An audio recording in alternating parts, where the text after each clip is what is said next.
orthopedic faculty from PrepLadder. Just today we are going to see the MCQ Marathon. Okay, so I have to no other go. I have to start from the beginning. We have completed 3 MCQs, dear friends. Those who have watched this will be a revision for you. For those who are watching new, we will start. Okay, first 2 MCQs I will just rush, and we will move on to the third regularly. Okay, we'll move on to the first MCQ, dear friends. You see, a 48-year-old male presented with OP department with gangrene of the foot.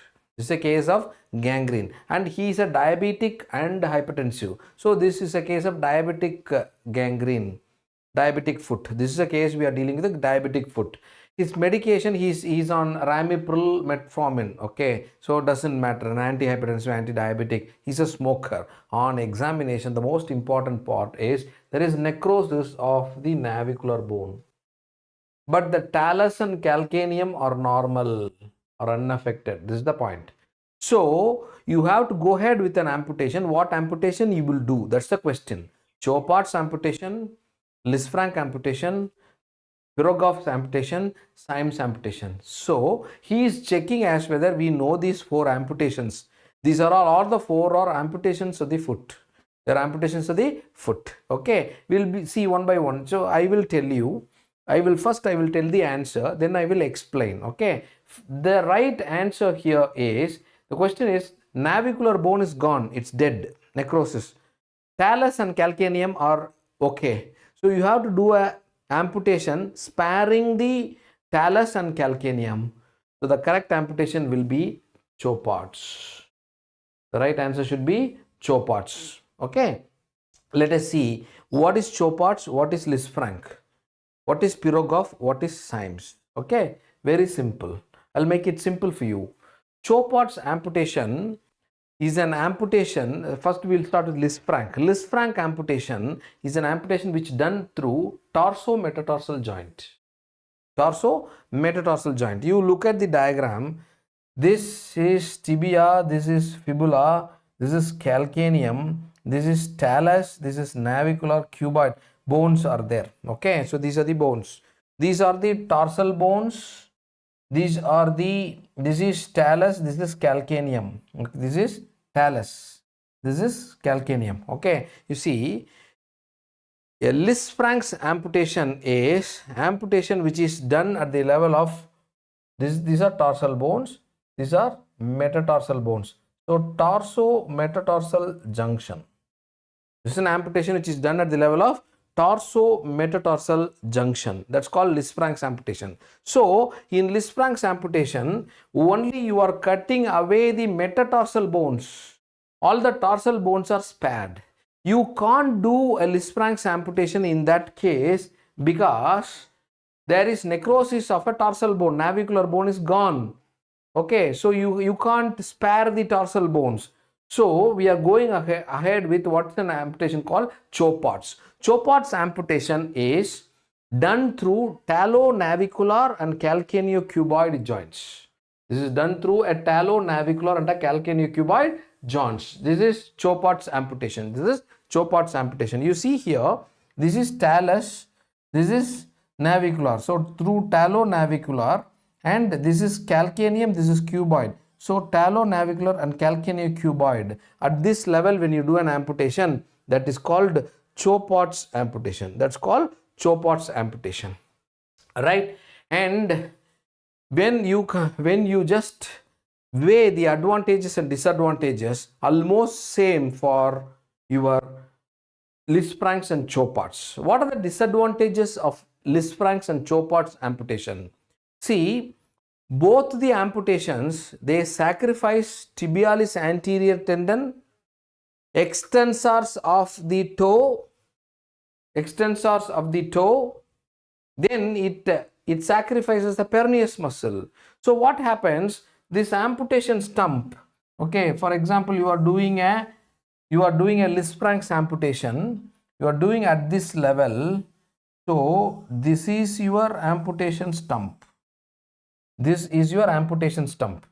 This is your amputation stump. So the amputation stump, since you are sacrificing tibialis anterior, you are sacrificing the peroneus muscle, you are sacrificing the extensors of the toe, the Amputation stump will be in equinus. Amputation stump will be in equinus. This is the greatest disadvantage of Lisfrank's as well as Chopard's amputation. The second disadvantage, since these parts are weight bearing constantly, it is going for pressure ulceration on the plantar aspect of the stump. The stump undergoes pressure ulceration. So two disadvantages of Lisfrank and Chopard's amputation. What are the advantages of Lisfrank and Chopard's amputation? Advantages, you see, the length, since you are doing only at this level or this level, calcaneum is there, talus is there. So the length of the lower limb is well maintained. Length of the lower limb is well maintained in Lisfrank's and Chopard's. A great advantage.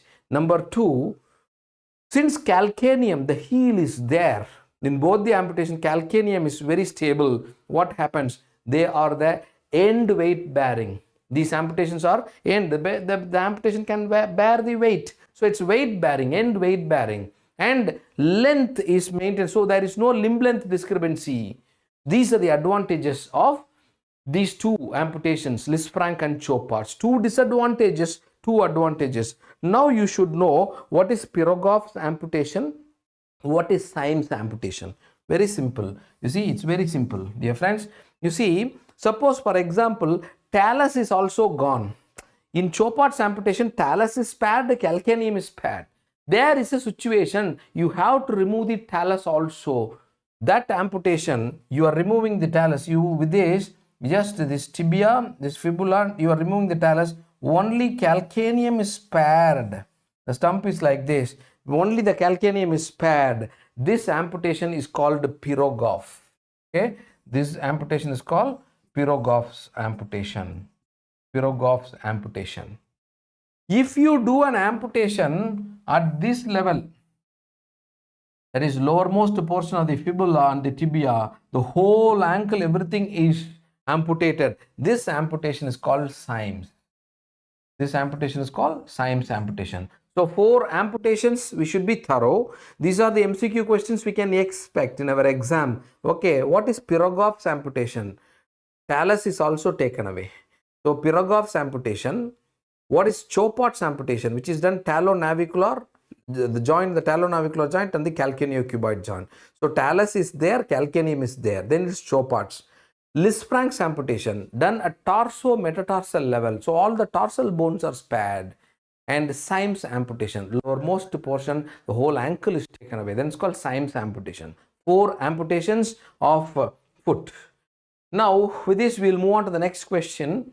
We had already seen this, okay, just I am rushing through. This is a question that's concerned with Salter-Harris classification. They are asking in which Salter-Harris classification there is fracture through the growth plate, In Salter-Harris type 1 they had not given in the choice. Type 1, type 2, type 3, type 4, type 5. These 5 types, it's originally described by Salter-Harris. Now it is no more type 5. Latest rank has introduced the 6th type. So it is called Salter-Harris and rank classification. Salter-Harris and rank classification. So this is the thing. So we are going to see 6 types now. So they are asking a question. If growth plate is involved, a fracture involves a growth plate, what type? In type 1, type 2, no growth plate involvement. Growth plate involvement starts only from type 3. So the answer here, it should be type 3. This is the right answer. Many of you would have answered by this time. Let us shortly see what is Salter-Harris classification. Very simple, dear friends. Type 1, it is complete separation of epiphysis from metaphysis without fracture. There is no fracture, just separation. You look at the diagram, just a separation of epiphysis from metaphysis. Okay, so that is type 1. I want to stress a point that everyone knows. If they ask a question, what is the cause of epiphyseal injury? You will be, hey, what is this? Cause of epiphyseal injury is injury, trauma, that everyone knows. Type 1 epiphyseal injury alone has 4 causes, dear friends. Trauma, number 1 cause, epiphyseal injury, trauma, number 1 cause. Number 2, infection. That's chronic osteomyelitis. Number 3, vitamin D deficiency. That's rickets. Number 4, vitamin C deficiency. That's scurvy. 4 causes are there for type 1 epiphyseal injury. Why I am stressing this point again and again, dear friends? They will ask a question. All are causes for type 1 epiphyseal injury except if we don't know the cause. No, we are caught. 4 causes are there. Trauma, infection, rickets, scurvy. Just separation of epiphysis from metaphysis without fracture. This will not involve the growth plate because epiphyseal the layers of the epiphysis, no, you know, one is called this is called a calcific layer or hypertrophic layer. Hypertrophic, calcific layer, 2 layers. The third important thing is called reproductive layer. When reproductive layer is involved, it is involving the growth plate. When reproductive layer is involved, it's involving the growth plate. So type 1 does not involve the growth plate. Sure. Type 2, complete separation of epiphysis from metaphysis, carrying a small triangular bit of metaphysis along with this. You see, this is the epiphysis. This is the metaphysis. So epiphysis got separated from metaphysis, carrying a small triangular bit of metaphysis along with it. This is called Thurston-Holland sign. Very, very important MCQ. Dear friends, Thurston-Holland sign. Okay, a small triangular bit, you see, now I will erase. After that, you just zoom in your cell and see the classical picture. And this is the most common type of epiphyseal injury. 10 lakh times repeated question. Most common type of epiphyseal injury, type 2. Type 2 also will not involve the growth plate. So good prognosis. Most common type, excellent prognosis. Type 2 and type 1, excellent prognosis. Just closed reduction is enough. No need to do any heroic procedures. Type 3, it's rare, but what is the thing? Fracture is intra-articular. It extends along the epiphysis and then along the growth plate. So fracture involving the growth plate only from type 3. This is rare. Unless otherwise you reduce it perfectly, fix it with a K-wire, this will go for growth arrest because it's involving the growth plate. Type 3 is involving the growth plate. So growth arrest is expected. So type 3 rare, but when you don't treat it carefully, the prognosis is bad. And type 4, fracture is intra-articular, extending into the epiphysis, physis, that is growth plate, then it goes to the metaphysis. You see here, great. So it's extending into the metaphysis. This is type 4. This needs careful reduction and internal fixation with a K-wire. Otherwise, this will go for growth arrest. Okay, even though it's rare. Type 5 and worst form. What is that? Type 5, Salter and Harris says, crushing of the epiphysis. You see the diagram? Crushing of the epiphysis. That is type 5. Type 6 is the latest addition by Rang, and it is called as perichondrial ring. Okay, this lesion is called as perichondrial ring. The type 6 epiphyseal lesion is called perichondrial. The peripheral physis lesion is called perichondrial ring. And whatever book you refer, no, till date, they don't have any diagrammatic representation.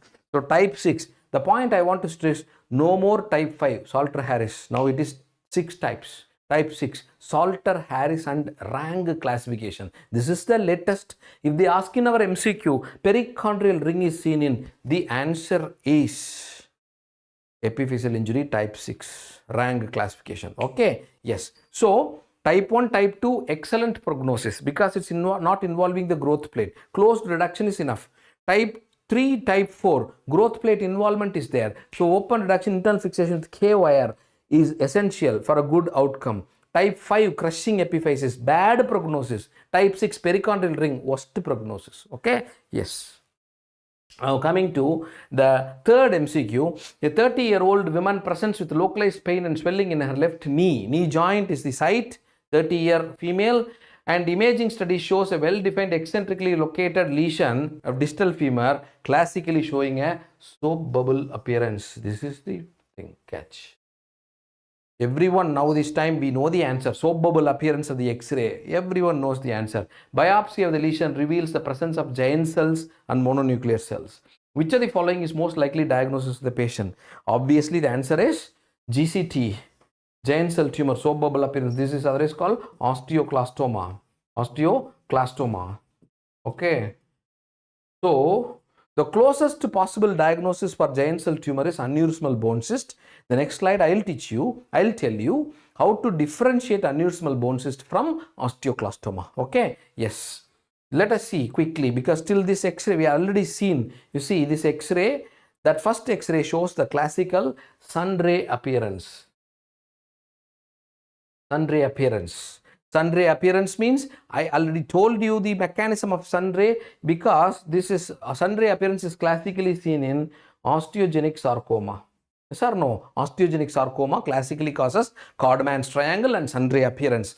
Why sun ray appearance in osteogenic sarcoma? You know pretty well. Osteogenic sarcoma is a vascular tumor. Osteogenic sarcoma is a vascular tumor. Lot of blood vessel leaches out like a sunburst. Blood vessels we can't see the X-ray. What you are seeing, those lines, know that sunburst like appearance, they are micro calcification that's happening along the lesions of blood vessel. So that is classical sun ray appearance. Okay, good. The second thing, what you are seeing this X-ray is the classical, you see here an cauliflower like growth from the outer cortex protruding out. So this is a pedunculated exostosis, osteochondroma, a cauliflower like appearance. Now coming to our point, you see the classical, very classical X-ray, dear friends. You are seeing an osteolytic lesion. Inside the lytic lesion you are seeing multi-loculations, lot of loculations, and when you see this much reactions are happening, but absolutely periosteum doesn't show any reaction. No periosteal reaction. No periosteal reaction. This is called the classical soap bubble appearance. This is the classical soap bubble appearance, and the diagnosis is osteoclastoma, otherwise called giant cell tumor, GCT. Osteoclastoma, otherwise called giant cell tumor, classical soap bubble appearance. Okay, when you see the next X-ray, this X-ray you just zoom. Okay, you just zoom this X-ray and see in your cell phone, dear friends. I am able to see very clearly multiple layers of periosteum. Multiple layers of periosteum. So this is called multi-layered periosteal reaction. Multi-layered periosteal reaction. This is classically called onion peel appearance. Onion peel appearance. Multi-layered periosteal reactions is called onion peel appearance. Whenever see an X-ray like this, the only diagnosis is Ewing's sarcoma.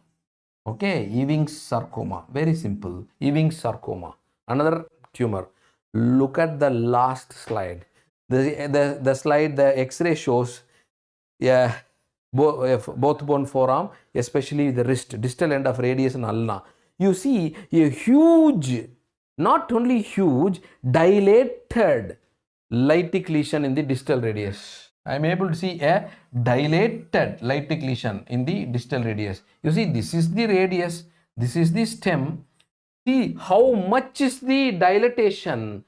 A dilated lesion, a dilated lytic lesion, this is very classical of aneurysmal bone cyst.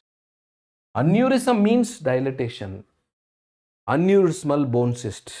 Here, multiloculated lesion, the soap bubble appearance is there. You see the dilatation there. Here it is not so. It's confined within the bone. But this is causing bulging of the bone. Dilatation. A dilated lytic lesion, aneurysmal bone cyst. One more excellent point, dear friends. You see here, they are seeing in the biopsy how to differentiate aneurysmal bone cyst from giant cell tumor. In giant cell tumor, there will be multinucleated giant cell. That's why it's called giant cell tumor. In aneurysmal bone cyst also, there will be multinucleated giant cell, exactly resembling giant cell tumor. That is why all these things, this aneurysmal bone cyst, all those things are coming under giant cell variants. coming under giant cell variants. Okay, so aneurysmal bone cyst. So in aneurysmal bone cyst there is multinucleated giant cell. In giant cell tumor also there is multinucleated giant cell. Then how will you differentiate by biopsy? Because we know the Supreme Court is biopsy. There is no investigation other than biopsy. Yes or no? After biopsy there is no investigation. That should be confirmatory. Very simple, dear friends. Aneurysmal bone cyst. Aneurysm means blood vessel. Aneurysm means blood vessel. Blood vessel means should contain blood. Blood means there should be hemoglobin. And when there is hemoglobin, there should be hemosiderin. When you see multinucleated giant cell mixed up with hemosiderin, the diagnosis is aneurysmal bone cyst. You are seeing only multinucleated giant cell, no hemosiderin, it is giant cell tumor. In biopsy, when you see few hemosiderin, it is aneurysmal bone cyst. You are not able to see any hemosiderin at all. It is pure giant cell tumor. This is the only way you can differentiate histopathologically your aneurysmal bone cyst from giant cell tumor. Okay, we'll move on to the next MCQ. Yes. Which non-collagen protein is involved in bone mineralization and acts as a bone forming marker? A bone forming marker, osteoblastic marker. That's the question. Which of the non-collagenous protein which is involved? They had given osteocalcin, that's a non-collagenous protein. Osteopontin, that's also a non-collagenous protein. Osteonectin, that's also a non-collagenous protein. 3 non-collagenous they had given. Which is the best answer here? Osteoid is not relevant here. Oh, among the 3, which is the, obviously everyone knows this is, even though we asked this in orthopedics, this is basically a physiology and biochemistry related question. You see, among the 3 choices, 4 choices, this is obviously ruled out. Among the 3 choices, the non-collagenous protein involved in bone mineralization and acts as a bone forming marker is osteocalcin. Okay, let us see. Very simple. In short, I will teach you osteopontin. What is osteopontin? It is a phosphoprotein, number 1. It is important in cell attachment. Osteopontin, the main function is cell attachment. It gets attached to the integrin receptors of osteoclast and activates phospholipase pathway regulation. When it activates the phospholipase regulation, it increases the intracellular calcium level. That's the function. Increases the intracellular calcium concentration. So this osteopontin is found in high amounts in extracellular matrix of osteoblast, osteocyte, osteoclast, chondrocytes. So seen in all the layers of bone. Okay, not only osteoblast, osteocyte, osteoclast, chondrocyte. Okay. And when you read very carefully the biochemistry book and higher books in ortho, regional cold orthopedic books like Manish Kumar Varshane, they had given osteopontin is also an osteoblastic marker, not the marker, also. Okay. Coming to the next non-collagenous protein, osteonectin. This is a phosphorylated glycoprotein. Osteopontin is a phosphoprotein. This is a phosphorylated glycoprotein. It is the most abundant non-collagenous bone protein. This can be a separate MCQ in your biochemistry, dear friends. Most abundant non-collagenous bone protein, if they ask, very straightforward answer is given in the textbook. It is osteonectin. It regulates the extracellular calcium hydroxyapatite and mineralization. It supports osteoblast maturation and development. See the function. The 2 main functions, osteonectin regulates the extracellular calcium hydroxyapatite and mineralization. It supports the osteoblast maturation and development. And this it has one more name. Osteonectin is otherwise called SPARC. SPARC stands for secreted protein acid rich in cysteine. SPARC. Okay, this is about osteonectin, right? Coming to our question, osteocalcin. Osteocalcin is synthesized by osteoblast purely. So the osteopontin, osteoblast, osteoclast, osteocyte, fibrocyte, that's cartilaginous fibrocytes. So many things we had seen. So chondrocytes. So in chondrocytes, all these things that is seen, this is synthesized by osteoblast. That is why excellent osteoblastic marker for osteoblast. Okay, so it is required to stimulate bone mineralization and maturation.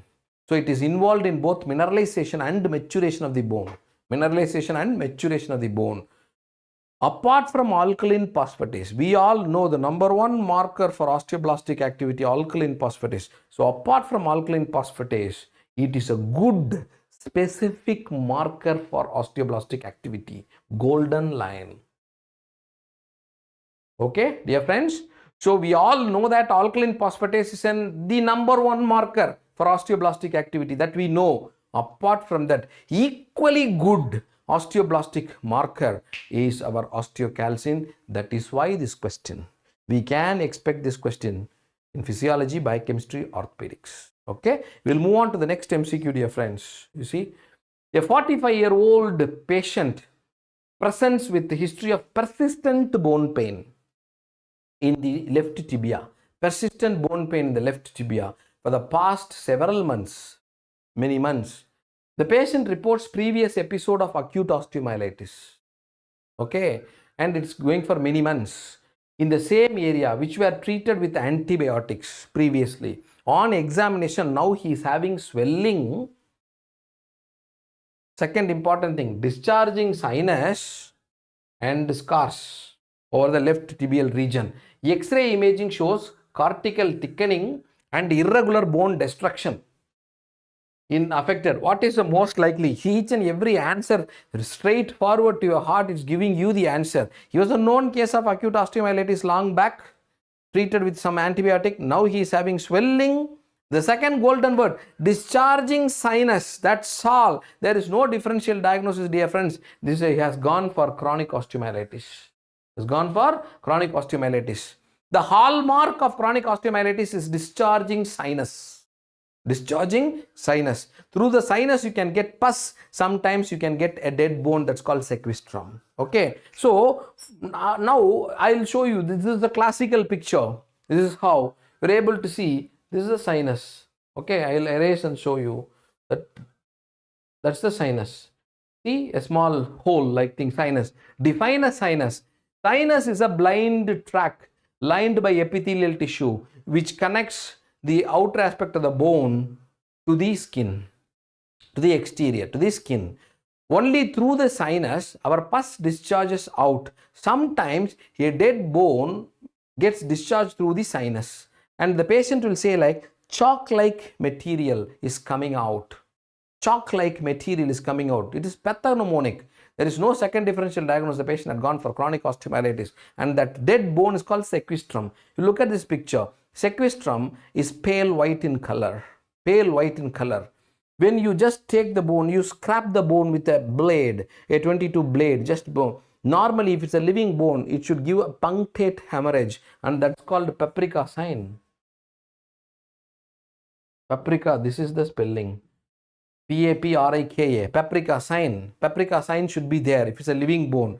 In dead bone, it's a sequestrum. Paprika sign is absent. So a sequestrum comes out. This is again a sign of chronic osteomyelitis. When you see a sequestrum, it is chronic osteomyelitis. Okay, many MCQs they'll ask you from sequestrum. In image based, kindly just go through our image based YouTube sessions. A lot of signs I had told you. You can segregate sequestrum by looking at the color and the consistency. Okay, many things are there in sequestrum. Sequestrum has two surfaces, outer glossy surface and inner rough surface. The outer surface is glossy because that surface is in contact with the pus, so it's very glossy, smooth. The inner surface is in contact with the granulation tissue, so it appears very rough, irregular inner surface, smooth glossy outer surface. Sequestrum, anatomy of a sequestrum, and paprika sign is absent. These are a few points. Many points are there. I'm not going to tell the answer. Coke-like sequestrum, sandy sequestrum, feathery sequestrum, ring sequestrum, black color sequestrum, coralliform sequestrum, pencil-shaped sequestrum. Lot of sequestrum MCQs we'll see. Okay, so this Sequestrum can be seen in chronic osteomyelitis, and sinus is the hallmark. Okay, yes. And the class, when you classify according to duration, no, less than 2 weeks acute osteomyelitis, 2 to 6 weeks subacute osteomyelitis, more than 6 weeks chronic osteomyelitis. This is according to duration. Here the patient is telling many months, several months. So it should be chronic. More than 6 weeks, it is chronic osteomyelitis. Okay. And what is this classification?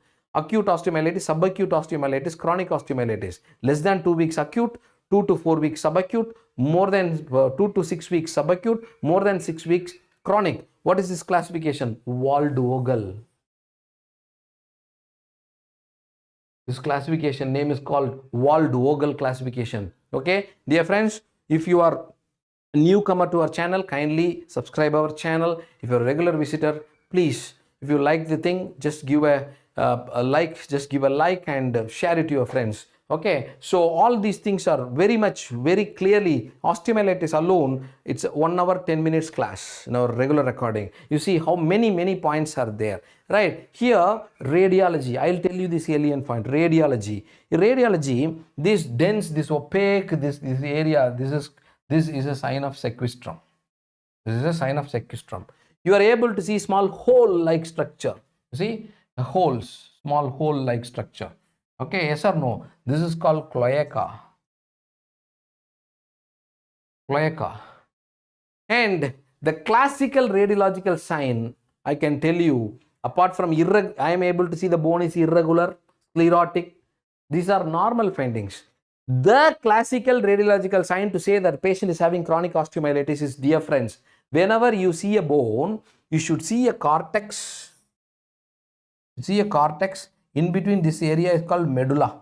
You should see a cortex, a thick cortex like this, and a medullary canal. So you can see cortex, medulla separately. Medulla appears translucent, cortex appears thick and sclerosed. This is normally opaque, okay, not sclerosed, opaque, white in color. So cortex, medulla. Corticomedullary differentiation normally you should see in all the X-ray. You see here, dear friends, this area, you just concentrate on this area. I am not able to differentiate which is cortex, which is medulla. This is called loss of differentiation of the corticomedullary differentiation is lost. The terminology is corticomedullary differentiation is lost. The only diagnosis in the whole world is chronic osteomyelitis. Radiologically, okay? We'll move on to the next MCQ. Yes. A 28-year-old male presents to the emergency department following a motor vehicle accident. 28-year-old male, motorcycle accident. He complains of several severe neck pain and has limitations of the neck movements, axial movement, limitation of the neck movements. X-ray imaging of the cervical spine is performed. X-ray imaging of the cervical spine is performed and reveals the following finding. The X-ray reveals the following. Based on the information, what's the most likely diagnosis? Now you have to look at the X-ray. You see the X-ray. I am able to, don't look at this arrow. You see here, I am able to see, this is the C1, this is C2. I am able to see a fracture here. I am able to see a fracture here. I am able to see a fracture here. And this is moved. This is moved. What is this fracture? Classically, now they are checking, you know the difference between this and this. Okay. So classically, this is called Hangman's fracture. This is called Hangman's fracture. C2. This is called Hangman fracture. You should know 2 fractures in cervical spine. It's a must, dear friends. Number 1 is called Jeffersons fracture. Jeffersons fracture is burst fracture of C1. Burst fracture of C1. Usually, you look at this. Okay, it's a cut section showing you are able to see a fracture here, able to see a fracture here, a fracture here. Okay, so this is classically, this is called the Jefferson's fracture, burst fracture of C1, burst fracture of C1. Usually no cord compression or neurological deficit is present in this case, because what happens, the fracture widens the C1. The C1, the space is like this. In fracture, it's burst, it's widened. So how can it compress the cord, spinal cord? Never. So usually 99% no chance. No chance. C1. So Jefferson's fracture is a burst fracture of C1. So then what will be the presentation? I had seen many patients, dear friends, severe neck pain. The classical presentation of Jefferson's fracture is severe neck pain. I had seen patients coming like this. They will support the mandible, they will raise the mandible, they will come to OP like this, and when you leave, no, severe neck pain will come. So they will be holding. So neck pain. And you assess with CT scan what is usually we won't do surgical stabilization, only conservative management. You just see whether the fracture is displaced more than 7 millimeter or displaced less than 7 millimeter. If the patient is having a displacement more than 7 millimeter, the fracture is displaced more than 7 millimeter, then what he is immobilized in what is called a halo device, halo splint, halo device, halo neck device. Okay. And if the displacement is less than 7 millimeter, just it can be with a rigid collar. You know the cervical collar, soft cervical collar, rigid cervical collars are available. So you just immobilize in a rigid cervical collar for a few weeks and he'll be all right. Okay, so the presentation is severe pain. That's all. No neurological deficit. This is Jefferson. Okay, C1, fracture of atlas, C1. Yes. Number 2, Hangman's fracture.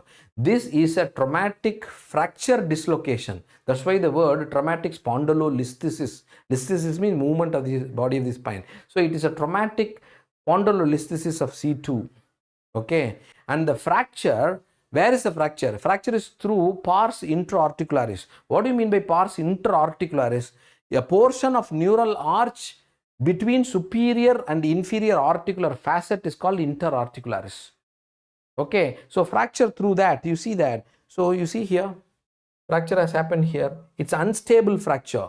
So this fracture can cause cord compression and it can cause respiratory paralysis and death. That is why this word hangman, because when you do hanging, it can be judicial hanging, whatever it is, punishment, whatever it is. When you do hanging, the second cervical vertebra is undergoing, this is traumatic spondylolisthesis of the C2. Okay, fracture dislocation of the C2, and it can cause cord compression and patient will die of respiratory paralysis. So this is a dangerous fracture. This needs surgical stabilization. This needs surgical stabilization. This is Hangman's fracture. So Jefferson's fracture is burst fracture C1, harmless. Hangman fracture is fracture dislocation, spondylolisthesis of C2, which can cause even respiratory arrest. There is a classification for this. No need to go, I don't want to go into 3 types are there. I don't want to go into much depth. The third type can cause respiratory paralysis. Okay, so this is a dangerous fracture. We'll move on to the next MCQ, dear friends. Among the following option, which bone tumor is known to be radioresistant? This is a direct question. It's not clinically oriented. It's a very direct question. 4 choices are there: osteosarcoma, chondrosarcoma, Ewing sarcoma, giant cell tumor. Ewing sarcoma melts with radiotherapy. That's the word in the textbook. Melts with radiotherapy. It will disappear. Melts with radiotherapy. Ewing sarcoma, highly radiosensitive bone tumor, Ewing sarcoma. Osteogenic sarcoma responds to radiotherapy. Giant cell tumor responds to radiotherapy. Chondrosarcoma, chemotherapy and radiotherapy, no role. That's what the book says, no role. It is highly resistant to radiotherapy. So the answer here is, which bone tumor is highly radioresistant? Answer is chondrosarcoma. Which bone tumor is highly radiosensitive? Answer is Ewing sarcoma. Moderately sensitive, osteogenic sarcoma, giant cell tumor. Okay, so it's very, very simple. And just I want to tell one extra point in chondrosarcoma.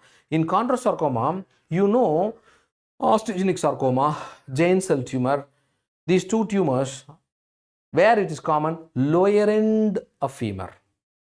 It's here, around the knee joint. This chondrosarcoma is common near the girdles, shoulder girdle, proximal humerus, proximal femur, pelvic girdle. So this is a girdle tumor. So this is common near shoulder girdle, pelvic girdle, proximal portion of the femur, proximal portion of the humerus. Common sites. And this tumor gives a very, very classical radiological appearance which you can't read in some other place. When you see this tumor, the calcification happens either like a circle, complete circle, small O, a circle like thing, or like a comma.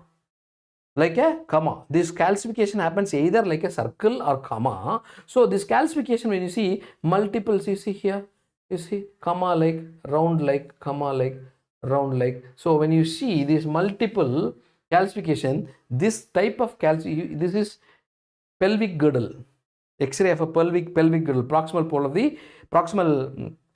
the femur. Here it's shoulder girdle, the proximal aspect of the humerus.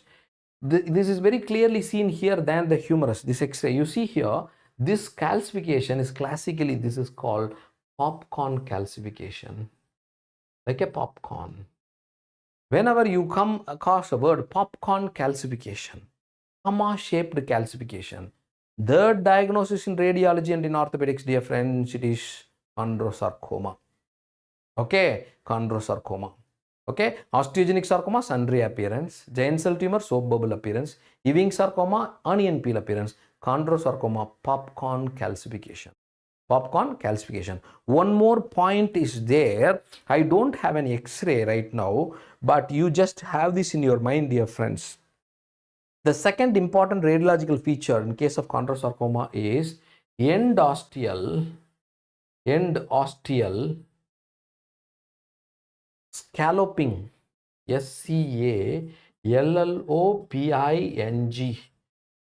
scalloping. Scalloping in English, scalloping means absorption. Scalloping means engulfing, absorption. Okay, so endosteal absorption, endosteal resorption, endosteal gulping of endosteum. See, for example, osteum, so you know, cortex, the inner part of the cortex, when it starts eroding, that's called endosteal, inside the bone, scalloping, absorption. Whenever you see this, the diagnosis is chondrosarcoma. Chondrosarcoma can be primary, secondary, the classification is there. Chondrosarcoma can be benign, it can be malignant. Chondrosarcoma is a malignant. There is no doubt it's highly malignant. Sarcoma means malignant. Sometimes a chondrosarcoma can behave benign, in a benign fashion, not that aggressive. When you see endosteal scalloping in the X-ray, it is a sign of aggressive chondrosarcoma. This is what INI-CET, one of the aims. Previously, we used to call it aims question bank. Okay, aggressiveness of chondrosarcoma is assessed by endosteal scalloping in radiology. So endosteal scalloping you are seeing, it's an aggressive chondrosarcoma. Okay, and it is no role of radiotherapy and chemotherapy. Surgery is the only option. Okay, chondrosarcoma, very aggressive tumor. Going to the 8th question, dear friends. A 65-year-old female present to the emergency department with severe hip pain following a fall. Trauma history is there. An X-ray of the hip is obtained to evaluate for potential fractures. They want to see some fracture because sharp pain is there, history of fall is there. 65-year-old female, osteoporotic bone. Okay, what do you expect? Either it could be fracture neck of femur, it can be dislocation hip, whatever it is. On examination of the X-ray, the radiologist noticed a disrupted smooth curve along the reference line. So he is talking about, the radiologist talking about a disrupted smooth curve on line. Okay, which condition is most likely? First of all, you should know what line he is asking. This guy is checking as whether we know Shenton's line. Shenton's line. Okay, so he's checking as whether we know Shenton's line. Okay, so that line is broken. What could be the possible causes? Fracture of the trochanter, no chance. Osteoarthritis of the hip, not related. Developmental dysplasia hip. You see, the age is 65. There was the question of DDH. This happens in children, no? So this is not, no. This is obviously wrong. Posterior dislocation hip is the right answer. Classically, in posterior dislocation hip and fracture neck of femur, Shenton's line is broken. Shenton's line is broken. Okay, what is this Shenton's line? Very simple. Everyone, all of us, we know Shenton's line. Let us revise. See, dear friends, this is inferior pubic rami. This is superior pubic rami. The inferior, 1 minute.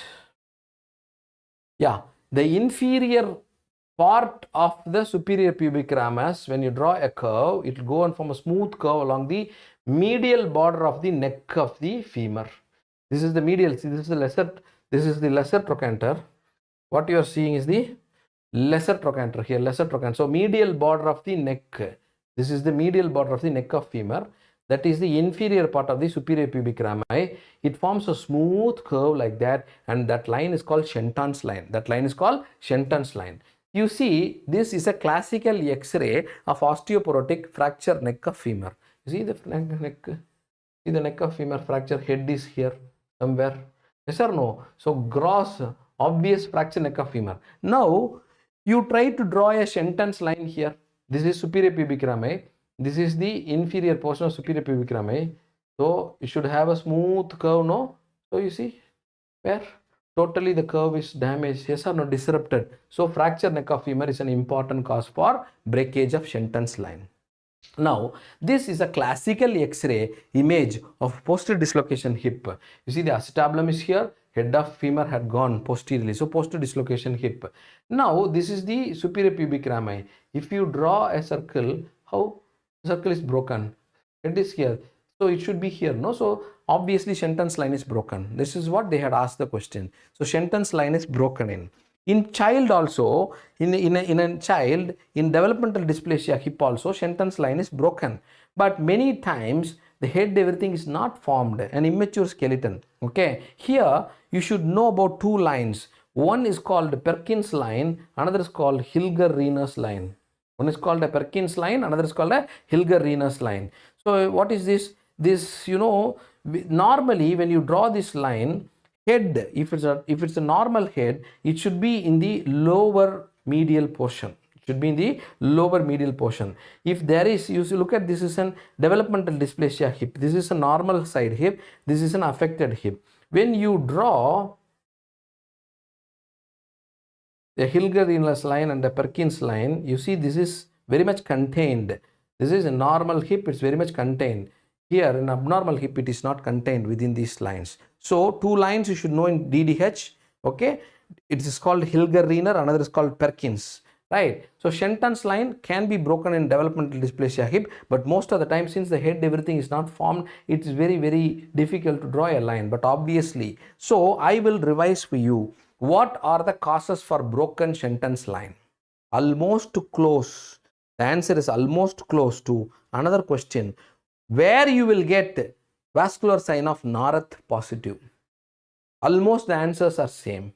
Vascular sign of Narath, I think in many videos we had seen that you know the answer, vascular sign of Narath. Normally when you palpate the femoral pulse will be equally felt on both sides. If there is, if I mean vascular sign of Narath positive, that means on that affected side, the femoral pulse becomes feeble or absent. Feeble or absent. Then it's called vascular sign of Narath. So, same causes. Fracture neck of femur number 1, posterior dislocation 2, posterior dislocation hip number 2, developmental dysplasia hip in a child number 3. Okay, Tom Smith's arthritis in an infant, because head is lost. Tom Smith's arthritis in an infant. This line is broken and vascular sign of Narath positive. Last but not the least, dear friends, in our country, skeletal tuberculosis. So when there is skeletal tuberculosis affecting head of the femur, you are giving ATT. It's not responding to ATT. The final option is you have to excise the head of the femur. That's called Girdlestone's excision arthroplasty. So head is lost. In that, vascular sign of Narath is positive. Here, Shenton's line broken. So let us revise quickly the differential diagnosis for broken Shenton's line. Fracture neck of femur number 1, posterior dislocation hip number 2, developmental dysplasia hip number 3, Tom Smith's arthritis number 4, Girdlestone's excision arthroplasty number 5. Okay? Yes. Coming to the next question, a 4-month-old baby girl is brought to the emergency department with irritability, apprehension, failure to thrive, failure to feed for the last 1 week. Her temperature is 100, very high.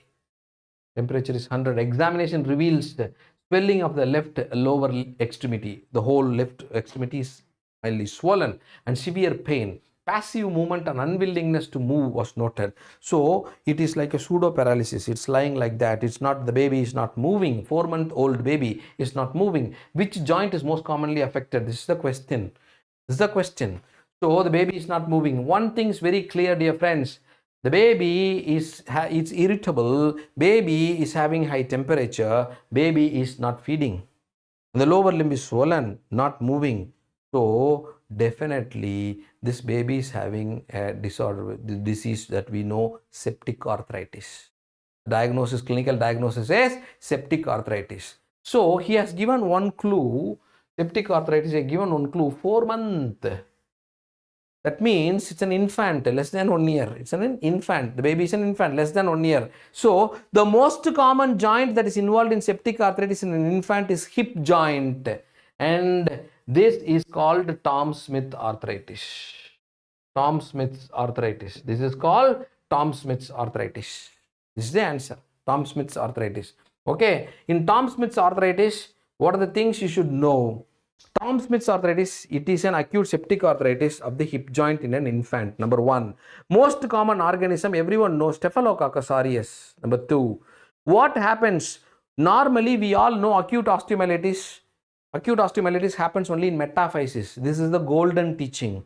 But in an age less than 1 year, epiphysis is also, growth plate is also affected, because the vascular things are moving, the leash of vessels are moving through the metaphysis into the epiphysis. So through blood spread from metaphysis, organism will go and lodge in the epiphysis also. And less than 1 year, head of femur is cartilaginous.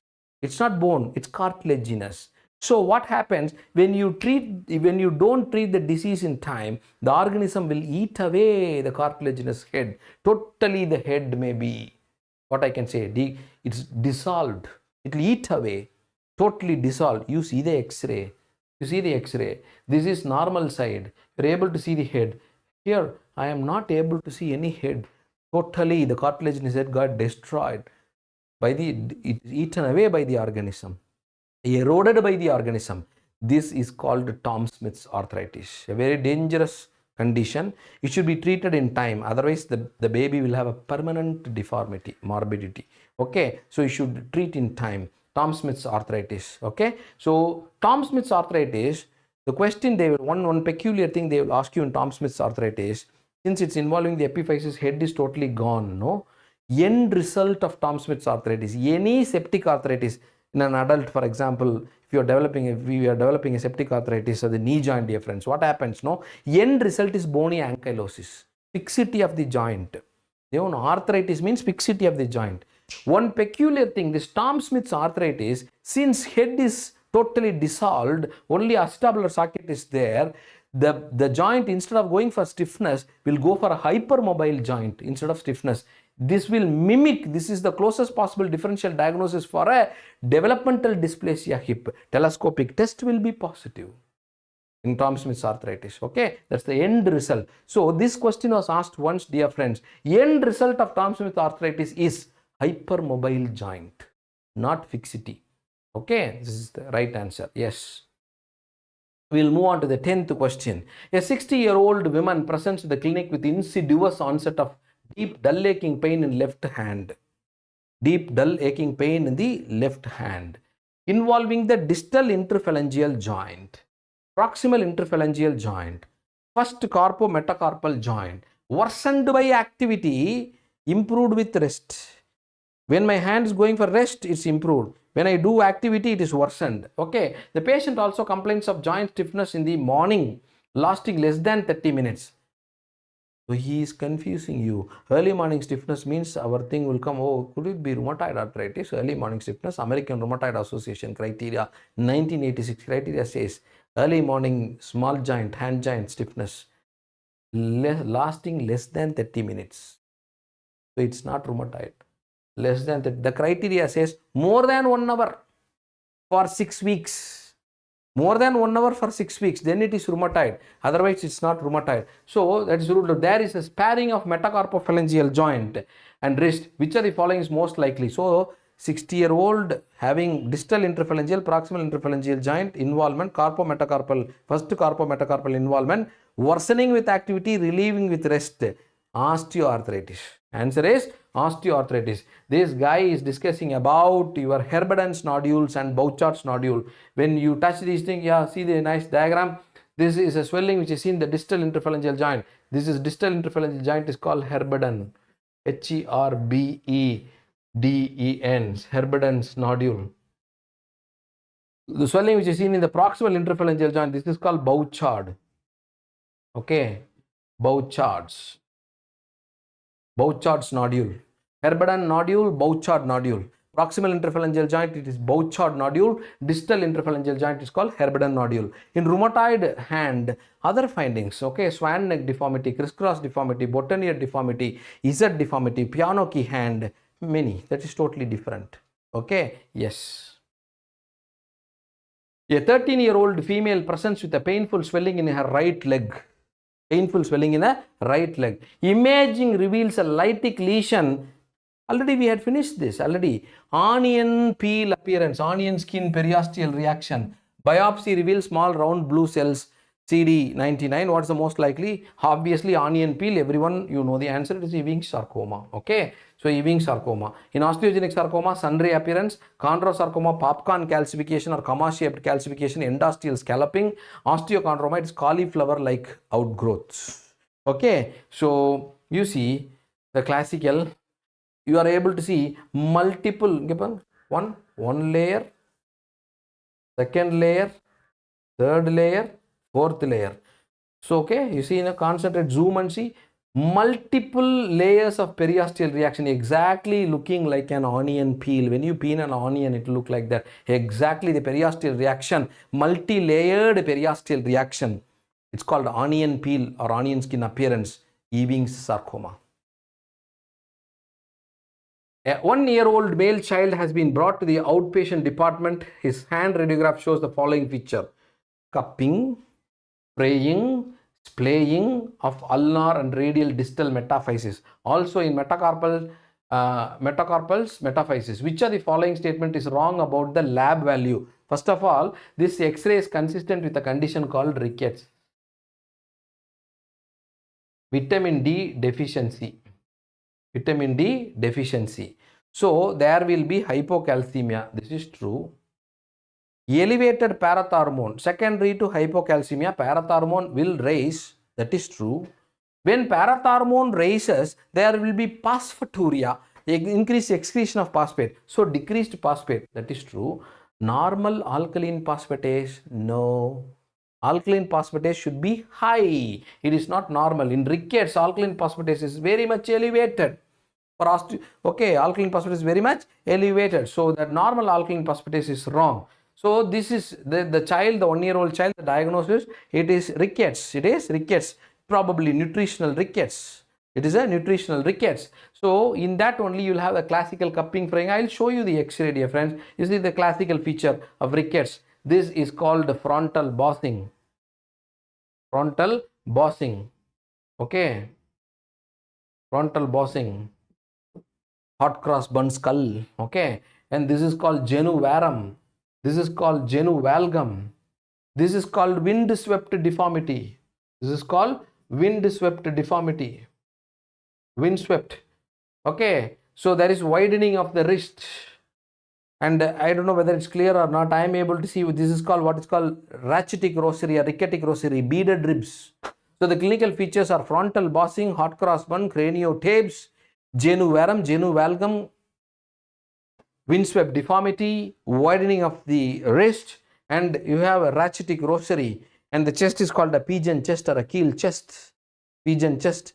You know the meaning of keel, K-E-E-L, keel is the front portion of a boat is called keel. So it looks like that, it's like a keel, front portion of the boat. Otherwise it's called a pigeon chest, keel chest. Okay, and coming to the radiological features, very, very classical radiological features. Okay, you see, what do you mean by fraying?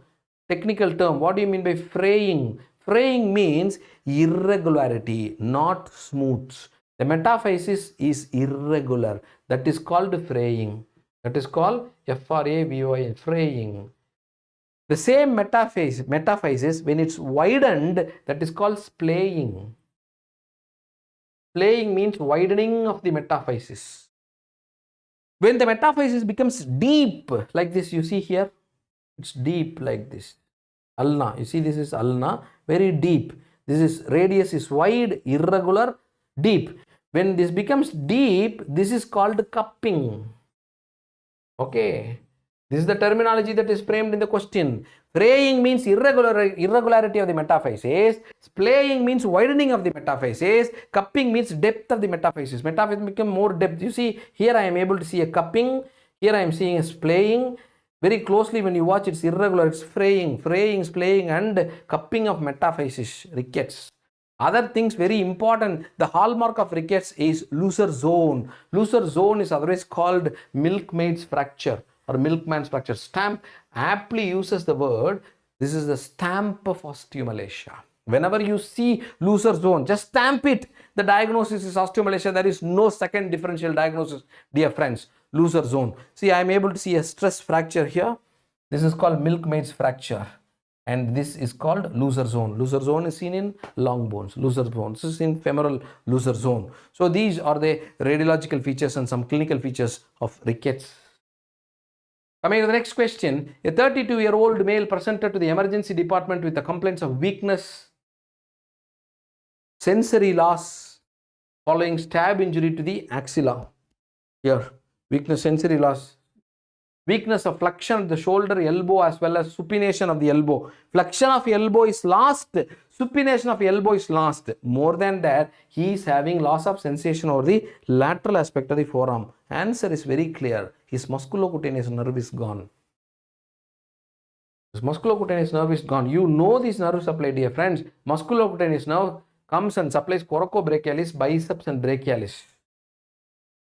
So these three muscles, they are involved in not only this full flexion of the elbow, mild supination of elbow, apart from supinator, cause mild supination of the elbow. This is flexion, this is supination, this is pronation, supination of the elbow, right? And this has one more sensory nerve, which is lateral cutaneous nerve of forearm. So that is also lost because the lesion is here in the axilla. So lateral cutaneous nerve of forearm is also affected. So there is loss of sensation over the lateral aspect of the forearm. Okay, so it's very simple. A 35-year-old patient presents with chronic shoulder pain and difficulty lifting objects overhead. Overhead, it's not possible. Okay. Physical examination reveals tenderness and weakness in the affected shoulder. Which are the following conditions? Obviously, overhead abduction is not possible. It's very pain. See, we are not dealing with a paralysis case. We are dealing with a pain case. Severely painful thing is there. It should be rotator cuff injury, rotator cuff tear. Okay. In frozen shoulder, otherwise extreme form of periarthritis shoulder is called frozen shoulder. It can follow diabetes mellitus. Frozen shoulder can follow a post myocardial infarction. So in that, all range of movement will be restricted. Here he is very specifically telling overhead abduction is restricted and very painful. So that should be a rotator cuff tear. You know pretty well, rotator cuff is formed by 4 important muscles. It is pectoral. It is what are the muscles? Supraspinatus, infraspinatus, teres minor, subscapularis. Okay, so supraspinatus is for initial abduction, supraspinatus. Then your deltoid. Overhead abduction is by your other muscles. Okay, so overhead abduction is very painful. So rotator cuff, any of this muscle, and obviously it can be confirmed only with your MRI. A 12-year-old boy presents to the clinic with complaints of persistent pain and swelling in his left leg. He recalls injuring his leg while playing soccer 1 week ago. On physical examination, there is localized tenderness. So all these problem, dear friends, is for 1 week. Not very long, 1 week. That's how should pick up. Okay, a few weeks ago. Okay. And there is a localized tenderness and erythema over the tibia. On examination, the tibia shows an erythema. Localized erythema over the tibia. Laboratory test reveals an elevated WBC count. Laboratory reveals an elevated WBC and increased C-reactive protein. So inflammatory markers are elevated. X-ray imaging of the affected area shows visible abnormality, no visible abnormality. X-ray is not showing anything. Okay. The question asked is, what is the next modality? Which imaging modality is highly sensitive in early phase of osteomyelitis? So he is asking a question, which is the best investigation in acute osteomyelitis? Earliest possible investigation. Everyone we know the answer. Authoritatively, we can answer it from Apley's system of orthopedics. I'm going to show you the lines which are written in Apley's system of orthopedics. I had not changed even the grammar. You see, answer is MRI. You see here. This is the explanation. X-ray is normal during first 10 days. Acute osteomyelitis, no change. By end of second week, 14th day, periosteal newborn formation, that's called periosteal reaction. Periosteal reaction, end of 14th day, second week. Classical X-ray sign of acute pyogenic osteomyelitis. After 2 weeks, it can show regional osteoporosis. So it says metabolically the bone is active. After that, this acute osteomyelitis stops at this level. When you see increased segment of dense bone, it says the bone is dead. That is a sequestrum. This is dead bone is a sign of chronic osteomyelitis. So acute osteomyelitis, first 10 days, you can't see any X-ray change. By end of 14th day, by end of second week, you may see periosteal reaction. That's all. Acute osteomyelitis. Look at the next line. MRI is extremely sensitive even in early phases. Radioscintigraphy with gallium citrate, highly sensitive but less specific. It's not very specific, less specific. Highly sensitive but less specific. Most certain way of confirming the diagnosis is aspiration of the pus. But it's an invasive investigation. Already you are suspecting some infection in the bone. When you poke with a needle, what will happen? It may worsen the infection. So when you tally all these from Apley, the best investigation or the earliest investigation that is positive is MRI is extremely sensitive. Okay, that's the right answer. A 45-year-old female presents with symptoms of fatigue, muscle weakness and bone pain. Having a muscle weakness, fatigue and bone pain. Laboratory test reveals low level of serum vitamin D. So she's having vitamin D deficiency. A 45-year-old, vitamin D. Based on this finding, what is the typical relationship between serum parathormone and serum phosphate? When vitamin D comes down, calcium comes down.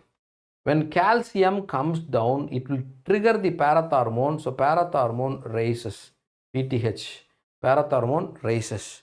When parathormone raises, what will happen? It will cause excessive excretion of phosphate. So phosphate value comes down.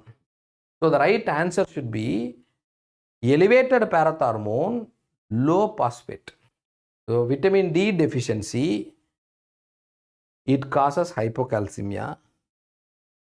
Vitamin D deficiency hypocalcemia triggers by feedback mechanism. Parathormone raises. When parathormone raises, it tries to raise the calcium level. At the same time, raised parathormone causes phosphaturia, excessive excretion of phosphate from the renal tubules. So hypophosphatemia, phosphate low. So in vitamin D deficiency, what happens? Raised parathormone is seen, low phosphate is seen. So this should be the right answer. Very simple. It's like a max. Okay. Yes. A 6-month-old infant with congenital talipes equinovarus has undergone serial casting. So that's called Ponseti's method. The deformity has significantly improved. It has become excellent, improved. But there is a residual equinus. See, congenital talipes equinovarus, equinus at the ankle, varus at subthalide joint, forefoot or torso-metatarsal adduction. What are the 3 classical deformity? 4 they will say. Cavus, excessive arching, they will say. Then new books are adding 4th. Okay, the time-honored books, no, 15 years back, 20 years back, the time-honored books. Equinus at ankle, varus at subthalide joint, forefoot adduction. When you do Ponseti's method, the other things got corrected, but the child is having a little bit equinus. What is the next step you will do? To improve the equinus is because of tightening of the tibialis posterior and tightening of the tendo-achillis. Mainly your tendo-achillis tightening. Equinus is due to tightening of the tendo-achillis. So I have to do a procedure which relaxes the tendo-achillis, and that's called tendo-achillis tenotomy. Percutaneous tendo-achillis tenotomy. Commonly done procedure, Institute of Child Health, Chennai. How many cases I have assisted and done. So principles of management, just the CTEV, the last page of CTEV, main record, I'll rush through the management protocol, age-wise treatment plan. Okay, don't take all these things, dear friends. I'll tell only once. 0 means at birth to 8 weeks. 8 weeks to 5 years. 5 years to 10 years. More than 10 years. You classify the age group into 4. 0 to 8 weeks. 8 weeks to 5 years. 5 years to 10 years. More than 10 years. Okay. 0 means from birth to 8 weeks. Method of choice is manipulation by mother, otherwise found Ponseti casting. So the CTV should be corrected only in the following order. In Ponseti, you should not change the method. 4-foot adduction corrected first, inversion corrected next, equinus corrected last. You should not reverse the order, change the order. When you change the order, it will end up in a complication called rocker bottom foot. Okay, child will come with CTV, go away with rocker bottom foot. Okay, so the order is very important. You should see, it is not corrected, only equinus is there. I can do a tendoclastenotomy, 8 weeks. It has crossed 8 weeks and it's 5 years, CTV is not corrected. That's called resistant CTV. It's called resistant CTV. I have to go for soft tissue procedure. That's called posteromedial soft tissue release, PMSTR. This procedure is called Turco. This procedure is called Turco's procedure, posteromedial soft tissue release. This is useful till 5 years. 5 years, the baby has crossed 5 years, still the patient is having CTV. You tried posteromedial soft tissue release, which is not improving. Okay, then your soft tissue procedures won't help. You should go for bony reshaping. Bony reshaping. Bony reshaping. That's called bony reshaping. Reshaping means I am reshaping the talus and the calcaneum, and the procedure name is called Dillwyn-Evans. Dillwyn-Evans procedure. Dillwyn-Evans procedure, 5 years to 10 years. But the baby is crossed 10 years, no improvement. Otherwise, first time you are seeing a baby and the baby has crossed 10 years.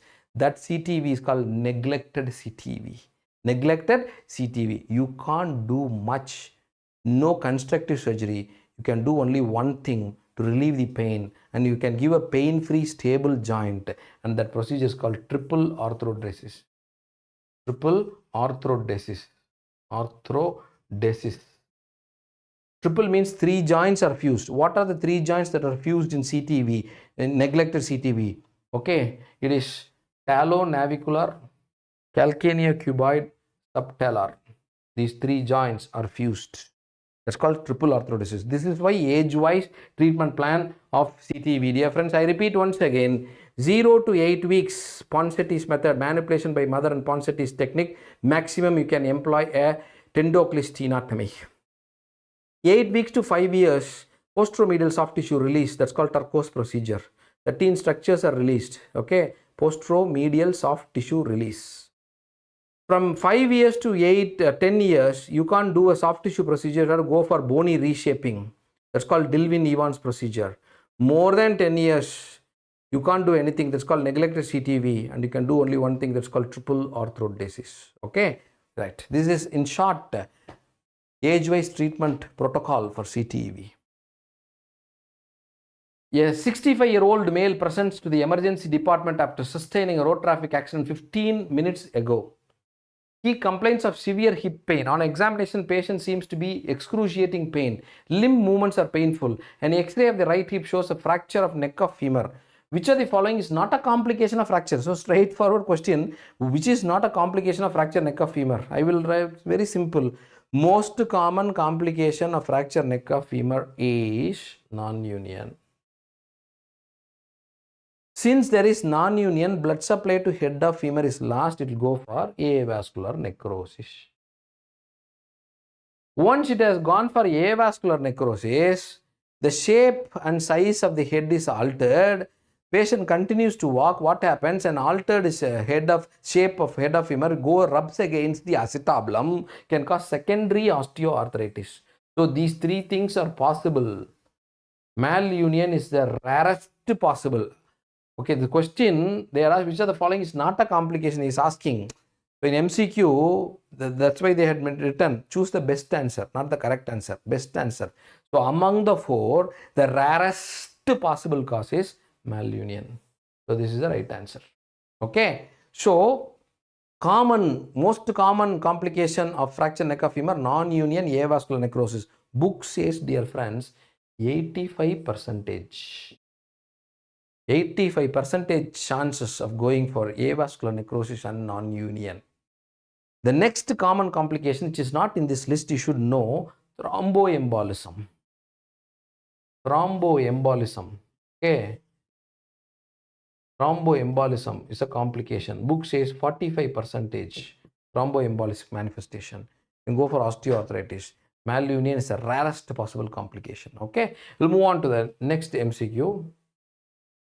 A 12-year-old child presents with limp and pain in the right hip. The pain has been progressively worsening over the past few weeks. On examination, there is restriction of hip movements and tenderness over the right hip joint. Child has no history of trauma or recent infections. A hip X-ray reveals destruction of the acetabular roof. A 12-year-old child, limp and pain in the right hip, past few weeks. X-ray reveals erosion or destruction of the acetabular roof. Very classically, acetabular roof is involved in tuberculosis hip, skeletal tuberculosis, that is tuberculosis hip. So it can't be DDH, the age group is wrong, presentation is wrong. It can't be septic arthritis. Septic arthritis is a very acute condition. It won't present. And Perthes disease, totally, it's avascular necrosis of head of the femur. It's called leg of Perthes disease. It's not irrelevant here. And in Perthes, they will have painless limp, not painful limp. So that is wrong. Tuberculosis, painful limp. Especially the most common site involved in tuberculosis hip is roof of acetabulum. I'll show you the pictures, dear friend. Next to spine, hip is the most common in general. Most common site affected by TB in children is hip joint. Initial focus of tuberculosis in hip starts in any of the following area in descending order.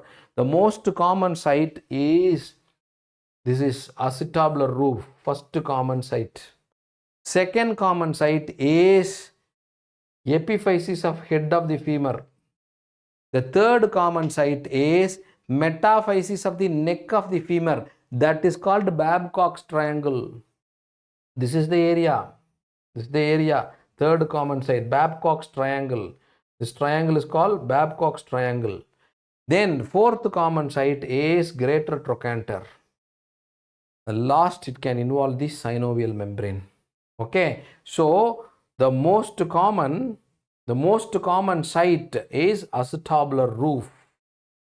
Acetabular roof. That's the most common site of skeletal tuberculosis of hip joint. We'll move to the last MCQ, dear friends.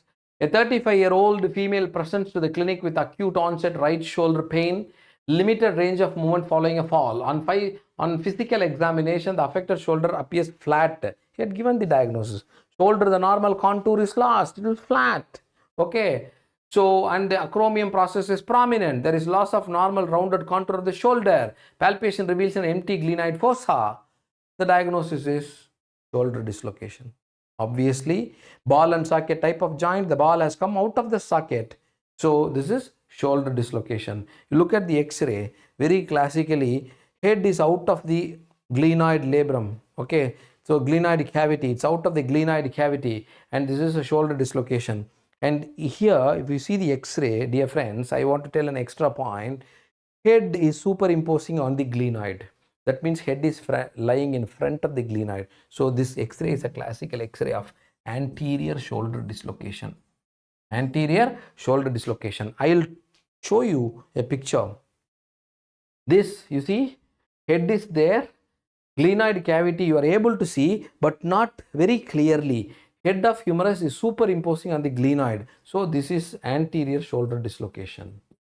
When you see here in this X-ray, head is there separately. I am able to see a very clear vacant glenoid. Total, the outline of glenoid, I am able to see very clearly. The glenoid cavity is seen very clearly. Okay. So this is called empty glenoid sign. This is called empty glenoid sign. Empty glenoid sign. Whenever you see an empty glenoid sign, the diagnosis is posterior dislocation of shoulder. This is posterior shoulder dislocation. Anterior shoulder dislocation, head is out of the socket, head of humerus is superimposing on the glenoid, so only half of the glenoid is seen clearly. It's not totally empty, so that has no special name. The most common type of shoulder dislocation is anterior shoulder dislocation, dear friends, but that doesn't have any specific named radiological sign. Posterior shoulder dislocation is comparatively rare than the second common type is posterior. Most common type is anterior. Second common type is posterior. Least common type is inferior. Inferior shoulder dislocation is called luxatio erecta. That's the rarest possible. Okay. So here what happens? Anterior shoulder dislocation does not have any named sign.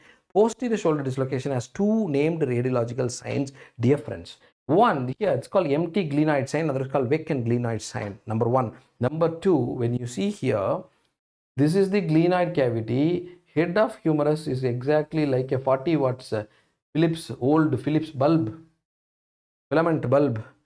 So look at this, like exactly like a light bulb. So this is called light bulb sign. Called a light bulb sign. Light bulb sign. So posterior dislocation shoulder has two named radiological sign, dear friends. One is called empty glenoid sign, otherwise called vacant glenoid sign. The next sign is called a light bulb sign. Okay, so that completes today's topic. Okay, thank you so much for watching this video. If you like the video, kindly just give a like and share it to your friends, and please subscribe to our channel. Thank you so much.